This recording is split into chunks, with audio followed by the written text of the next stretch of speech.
Pakrobelga yangi Windows bosish uchun yoqamiz. F2 ni bosib turamiz.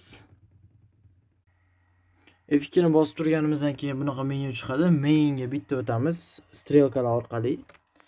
Main, boot menu, enter, enter.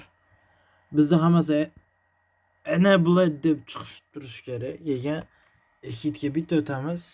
Flashkamizni urib olamiz ungacha. Mana bu ishi zo'rlamagan boshqa flashkani o'zini urib olib turib. Hit yes F12 deb shunday bosib turamiz. F12 ni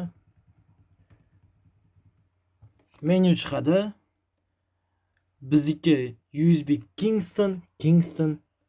Kingstonga bitta tushamiz.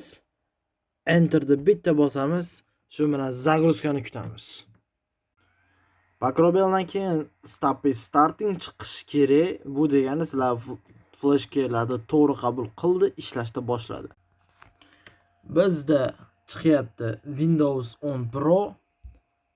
Enter da bitta bosamiz.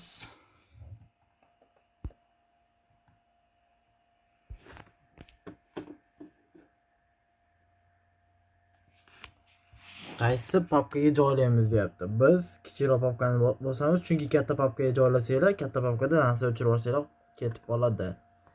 Bosdik. Endi kutamiz. Bizda mana bu загрузка panelimiz to'g'ri kerak. Скопление файлов Windows 100% bo'ladi, подготовка файлов для установки 100% bo'ladi, установки компонентов 100% bo'ladi.